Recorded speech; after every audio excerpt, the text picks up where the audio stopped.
Assalamu alaikum wa rahmatullahi wa barakatuh.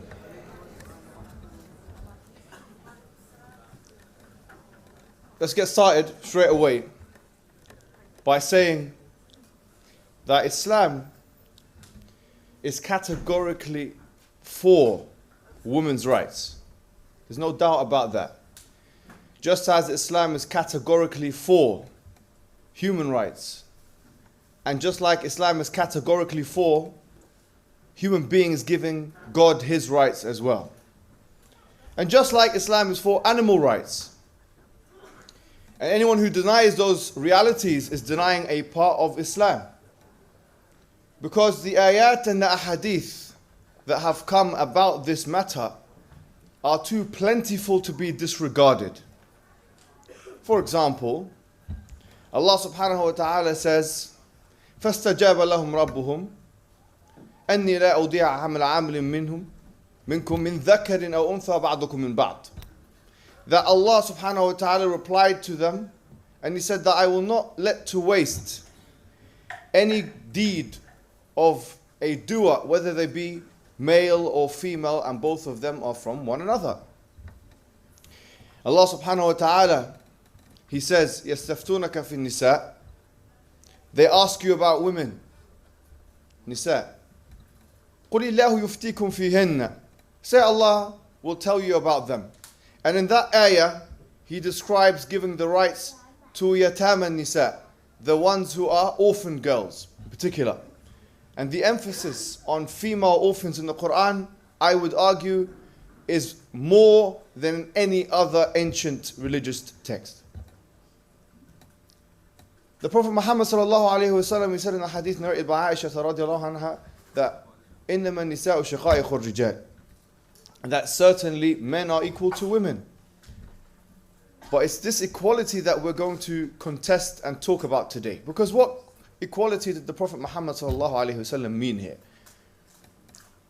The hadith itself was referring to wudu.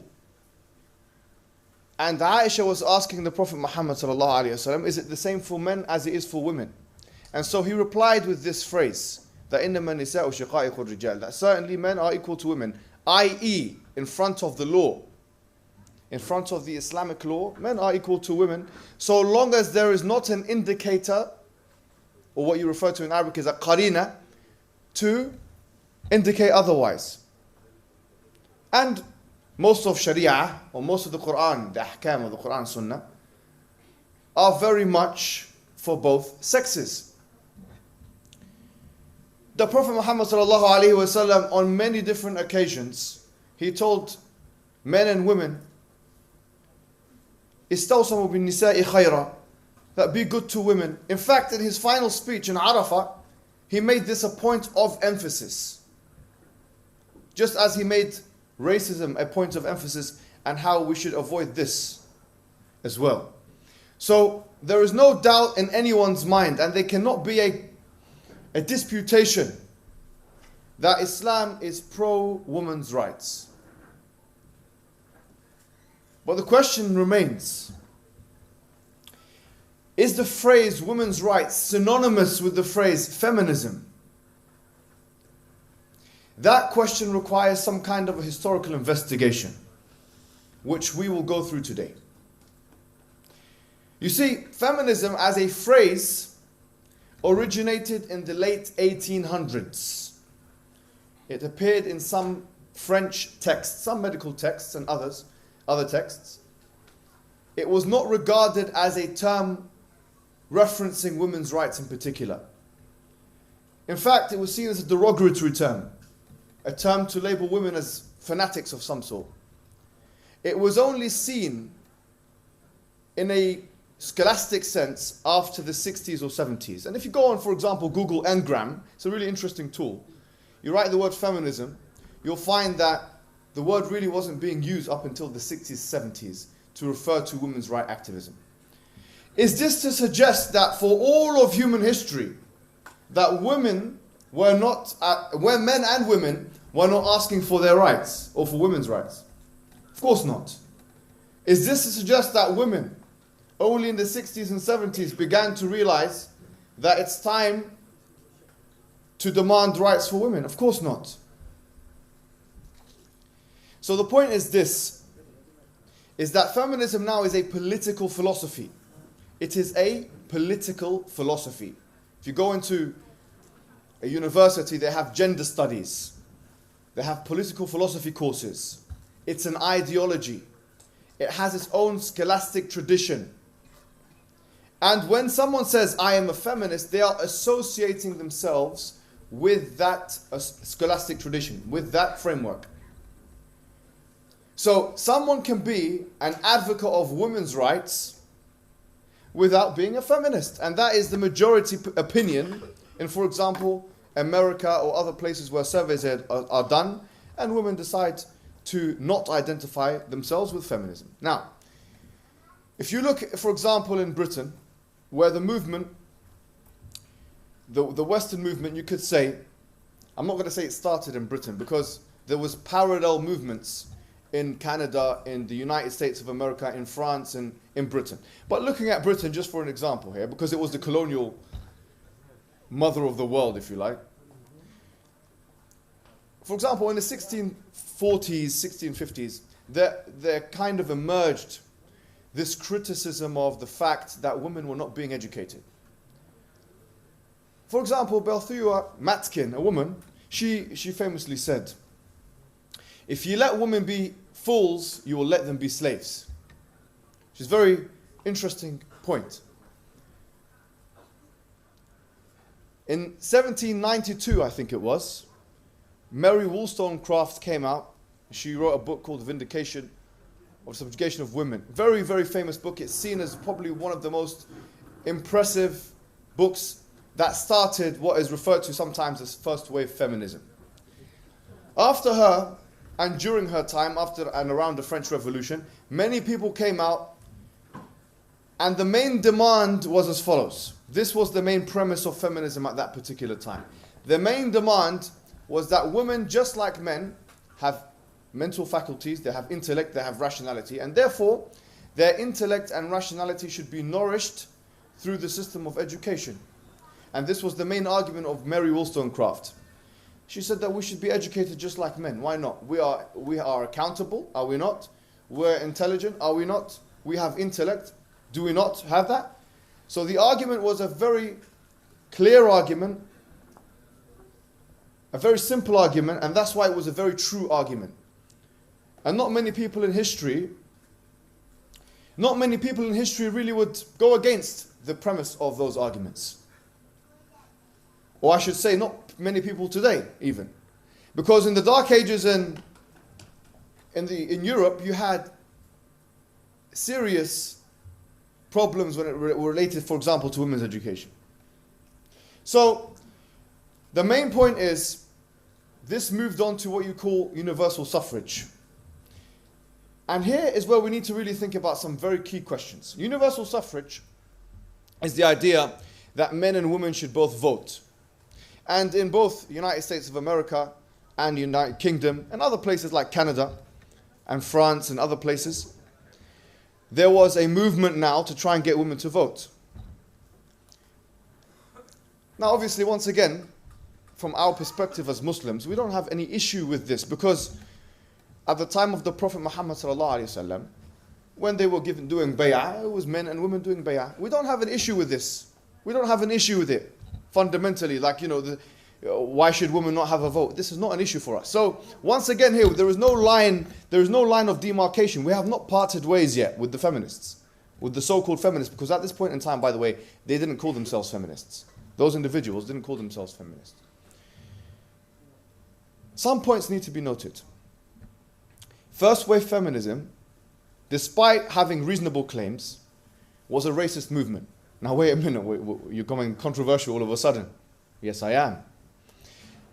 But it's the truth, and most people would recognize this. For example, Emily Scanton, who started the Falls Conference, the Seneca Falls Conference in 1848, she was not happy with the fact that black people could get the vote, for example, before white women would. Likewise, Felton, Rebecca Latimer Felton, she was the first senator of the United States that was a woman. And she explicitly advocated white supremacy. She was part of the KKK. And she said that if it wasn't, I cannot bear to see a black man, vote on my rights. I cannot bear to see this. And she even advocated the lynching of black men. Lynching. She said, I would rather see 1,000 black men lynched every week than for me to for them to vote for my issues. And this is not isolated incidents. Even in this is the United States, but in the United Kingdom, you had Millicent Fawcett, who's got a society named after her now in the United Kingdom. It's called the Fawcett Society. She was once again very appalled with the fact that New Zealand Maori women have a vote before white women do. So this was a racist movement. Why is this very important? Because the second wave narrative of feminism, which we're going to talk about more in detail, has women being oppressed at all times by men. This is the narrative. This is the story. That here you have women on the bottom, subjugated, subordinated, oppressed. And then you have men on the top, oppressing them. My question, if this is a generalizable statement, can we say that black men were oppressing white women? Wait a minute, say this one more time. Okay, no problem. I'll say it again. If this is a generalizable thesis that men are oppressing women, can we say in the context of the United States or the British colonial context that men of color, I'm not even going to just say black men, either black men living in the United States or colonial subjects of other nations, can we say those men were oppressing women? Can we say this? It's impossible for us to make this claim. The narrative of feminism, therefore, is an unsophisticated narrative. Because the narrative is this: men are always oppressors and women are always oppressed. But here's the question we must ask. What men are you talking about and what women are you talking about?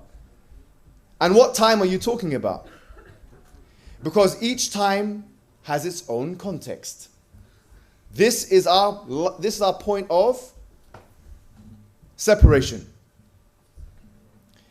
That we say that actually the narrative, the story, the myth that men throughout all of history have been attacking and oppressing vulnerable women has some truth in it, but it is not true absolutely. We also find the opposite being the case. Do you think that Rebecca Felton, the first senator of the United States, if she had her way, that there would not have been an oppression against black men in the United States of America? So here, this is very important. We cannot say that men have been oppressing women throughout all of society. Now, second wave feminism really started in the 60s. Second wave. Now, usually, it's divided into first wave, second wave, and third wave. That's how they divide it now. Yeah? And they also divide feminism into liberal feminism, Marxist feminism, and radical feminism. Loosely, how they define feminism, historically and ideologically. That's how they compartmentalize it. In the 60s, you had people like Simone de Beauvoir, very influential, if not, in my opinion, the most influential feminist maybe to have ever lived. She wrote a book called The Second Sex. You had Betty Friedan, who wrote a book called Feminine Mystique. You had these women coming out and writing books about feminism. And here now the premise has changed. Now, this is very important. Because the question would be, okay, what's wrong with being a feminist? Right now, we don't know what's wrong with being a feminist. Isn't it just about women's rights? I'll tell you what the problem is. First wave feminism, the demand was reasonable. Women need to be educated just like men. Women need to vote just like men. Women need to be part of public life just like men. All of these were very reasonable demands which were premised on a very reasonable, intelligible, coherent premise, which is that, look, Men are accountable, women are accountable. Men are rational, women are rational. Women are rational. Men are intelligent, women are intelligent. Therefore, they should have the ability to nourish their faculties. That is a coherent premise. In the second wave, you had completely different premise. The premise changed. You had a theory now which was saying that men and women, yes, they are different. This is what Simone de Beauvoir said in her book. She mentions it in her book, The Second Sex. She has a whole chapter called Biology. And she says, yes, she even says women are much more emotional than men. They cry, this, that, they're weaker, men will beat a woman in a fight. She said this, and she's the most influential feminist of all time, the mother of feminism. And she says, yes, men are stronger and women are weaker and these things. We know this. We're not ignorant. She says, we know this. By the way, if I had said this, it would probably seem misogynistic. Imagine if I was working in somewhere in Norway and say, look, women are more emotional than men. I say this, it's problematic. But if Simone de Beauvoir says it, no problem. Anyways, the truth can only be said by some people in certain corners. Anyways, so here, she says, we know the differences between men and women. There are physiological differences. There are psychological differences. There are biological differences. We know. She says, despite this is the point of second wave feminism, where the premise starts to crumble underneath. She says, we know this, but despite the differences, we should be treated the same. That is the premise. Because gender is socially constructed, she famously says that a woman is not you're not born a woman, you're made into one. So gender is socially constructed, therefore we're equal. We should be treated equally, even though in terms of sex we are different. First question, can you prove this? Why? Because here you're saying ought to and should. These are moral judgments. The assumption here is that different things should be treated the same way.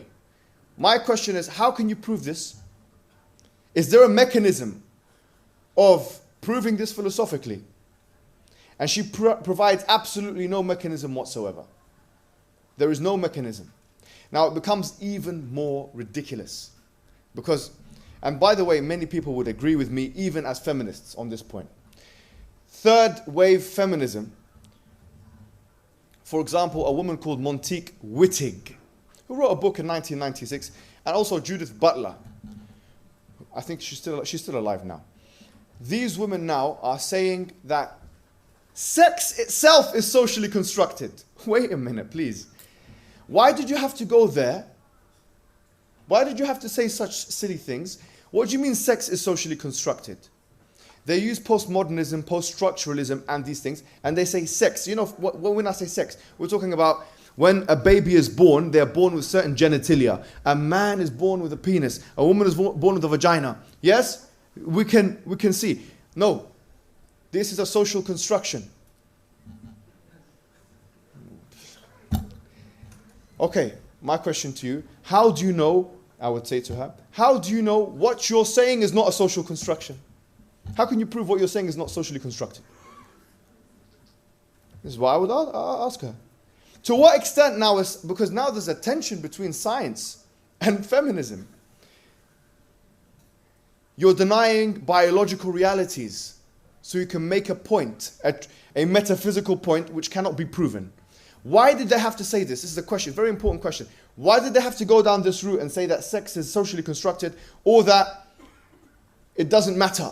Sex does not determine gender in any way, shape or form. Why did you have to go down that line of reasoning? To fill the gap that Simone de Beauvoir left. Which is what? She had no mechanism of proving that differences should not be treated in different ways. In other words, Simone de Beauvoir said, yes, we have biological differences, but we should be treated the same. But she didn't tell us why or how. Now, these other feminists that came afterwards, they realized that there's a problem in that reasoning. And they said, to make it easy for us, we're just going to say, yes, that sex and gender have no connection whatsoever. Sex and gender have no connection whatsoever. Therefore, you can be whatever you want to be. And this woman, Wittig, she says lesbian women, because she was a lesbian, radical lesbian, she said that, by the way, a radical lesbian means that she believed that lesbianism was the way forward for women in order to assert themselves independently. She said that lesbian women are not women. Tayyib, what's the problem? I mean, what do we say about this? Or how do we respond to that? Now, the point is this. Fine, if they're not women, then women have not been oppressed. If they're not women, then okay, what's the whole point? The whole thesis drops. Then what are they then? Not men? They're not women? They're their own category. And this is where the feminists start to attack each other. Because of the incoherence of the premise of feminism. The new premise after the second wave. For example, Germaine Greer, she's Australian born, but she's now based in the UK. She wrote a book in 1970 called the Female Eunuch, which means, this means someone who has been castrated, you know? Anyways, very famous book. She came on Newsnight or one of those TV programs, and she said that transgendered people, yes, transgendered people, they are not really women. So they're all contradicting each other. One is saying biology has everything to do with it. The other one is biology has nothing to do with it. This one is saying sex is linked to gender. This one is saying no, gender is not linked to sex. They are contradicting each other because there is no basis for what is gender, what is sex. They're all contradicting each other. It's literally ramblings. This is what it is. It's become ramblings. Philosophical ramblings. And they're all contradicting each other one after the other. The question is why, as Muslims, for example, why can we not associate with this? Because of many reasons. Number one, Islam is clear in its demarcation between men and women. Men are biological, born as males, etc. Women are, and the feminist movement is not agreed upon this, and they would seem to suggest that gender is socially constructed. This is a problem. Number two, the second wave attack on motherhood. The second wave attack on motherhood. Simone de Beauvoir has a whole chapter on motherhood and on marriage. And she herself never got married and never had children. And she thought it was oppressive by virtue of the fact that you do it, that you will be oppressed. So in other words, she thinks that if a woman has a child, she's oppressing herself. And she never had a child. And it's really interesting, by the way, if you go online and you write her name, Simone de Beauvoir, you'll find that she always wears a hijab. It's really interesting. I've never seen this woman without hijab. But she never had a child. She never had children. She never had children, and she never got married, and she thought the whole thing was oppressive. So Islam encourages marriage, encourages for you to have children. Therefore, there is a contradiction. Point three, their attitude towards men generally. They would argue that men are not the enemy. Betty Friedan said this, men are not the enemy. But in other parts of her book, she says, you know, in Feminine Mystique that she wrote in 1963, she said that, you know, we're in a comfortable concentration camp. Comfortable concentration. Just listen to the words that she's using. Women in a home are in a comfortable concentration camp. How can you have a comfortable concentration camp? That's a contradiction in terms. A concentration camp is uncomfortable by nature. It's meant to be uncomfortable. So how can you have a comfortable concentration camp? Anyways, these things are extreme ramblings of women who came to radicalize a thesis which was coherent at first. And then it became unintelligible, incoherent, and contradictory. So, feminism now, when you say I'm a feminist, people don't even know. If for example, I've been to many universities in the UK, and we've talked about feminism, and I usually do, I'm not going to do this here with you guys, you know, in Norway. But I say, put your hands up if you're a feminist. Oh, I'm a feminist, I believe women's rights. So I take one of the people from the audience, I say, what book have you read about feminism? And they say, I don't know, I haven't really read any books, but I believe in women's rights. I believe in women's rights as well, yes. But when you read the works of the feminists, you will realize very, very quickly that actually, especially second wave feminism, it goes a little bit too far. And third wave feminism is just nonsense. For most people anyways. It's just nonsense. And it has no basis whatsoever. And that's why you'll find that they're contradicting each other on key issues. On transgenders, on, for example, what do we do about the objectification of women, pornography. Andrea Dworkin, who was an individual who wrote about feminism and pornography, etc.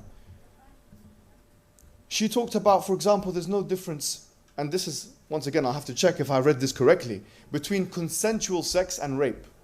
If a woman has sex with a man consensually, and if he rapes her. So we might as well, as men, we might as well, according to her theory, forget this whole thing of rape, let's just do what we need to do. What nonsense is this? I mean, if you really read what they say, you cannot identify with their statements if you are a rational, honest person with sincerity. If it was a matter of women's rights, and women need to be educated just like men, women need to be given rights just like men. We know in the 1800s in this country that you had certain acts put into place. For example, you had the Infant Custody Act. You had, not in this country, in the UK. You had the Infant Custody Act. You had, the Married Women's Property Act. All of these acts, the Matrimonial Causes Act, all of those acts, for example, gave women rights to property, and they gave women rights to, for example, divorce, the Divorce Women's Act, I forget the name of the act. These were all in the 1800s that were put into place. But all of these things were given to women 1,400 years ago. The Prophet Muhammad sallallahu alaihi wasallam, a woman came to him, she said to him, "Lawla makhifatillah, la bazaqtu fi wajhi," about her husband. If it wasn't for the fear of Allah, I would have spat in his face. I can't stand the guy. فَفَرَّقَ بَيْنَهُمَا. He got them. وَكَانَ هَذَا أول خلع في الإسلام. And this was the first khul'a in Islam. Women had the right to divorce 1,400 years ago. Not in the UK and the US and these countries. It was like 150 years ago. It's nonsense. And that's why there was a need for that kind of narrative. That's why there was a need for it. Women didn't have the right to own their own property. Women were being sold in the Victorian period. Did you know this? Married women were being sold. It's called wife selling. There were books written about it, wife selling, in the Victorian period. They used to be sold. A wife used to be sold in England. Here, buy my wife. This is what it used to be. That's why there was a need at a certain point in time there was a need for a kind of movement, or you could say, a kind of effort to get rid of this kind of thing. Because the premise that men and women are rational, accountable actors didn't link with the social organization of that particular time. Another interesting feminist, and I found this really, really interesting. She is probably one of the biggest names in all of feminism. Her name is Virginia Woolf. And she wrote a book in 1929. She actually wrote many books. But one of them was called The Three Guineas. And do you know what she said in this book? And she's one of the, she's regarded as one of the biggest feminist thinkers. And this is what I will conclude with, because I've got 1 minute and 55 seconds. Why shouldn't we be feminists? She said this. She said the word feminism, it used to refer to when a woman couldn't make a living for herself. Now a woman has the rights that she didn't have. So she says now the word has become meaningless. And she's writing in 1929, less than 100 years ago. She goes, the word has become meaningless. And any meaningless word is morally corrupt. She referred to the word feminism as a morally corrupt word, because it would be assumed that she thought it would create more tensions between men and women. There's no need to use this word. 1929 she's talking about this, before the second wave of feminism even started. She's saying it's a morally corrupt word. And I'll end, subhanAllah, and that's why I would say to men or women who say, why should we not identify as feminism? Because the need for using that terminology is not existent. You don't need to use it. You don't need to use it. You can say, I believe in women's rights. The Quran says, وَمَا تَتَمَنَّوْا مَنْ فَضْلَ اللَّهُ بِهِ بَعْضُكُمْ عَلَى بَعْضٍ. This is beautiful, wallahi. That Allah says to us, do not wish for what the other person or what the other gender has. لِلرِّجَالِ نَصِيبٌ مِمَّا اكْتَسَبُوا. Men have a portion of what they have earned. وَلِلنِّسَاءِ نَصِيبٌ مِمَّا اكْتَسَبْنَ. And for women, there is a portion of what they have earned. In other words, men and women in Islam are both treated with justice. And they have a complementary relationship with one another. We should not be attempting to compete with one another with the things that either of us don't have. Some things men can do that women can't, and some things women can do that men can't. And so therefore we should live in complementing one another and like the day and the night, covering one another in that sense. And it should not be a competitive relationship, rather it should be a complementary relationship. Wassalamu alaikum wa rahmatullahi wa barakatuh.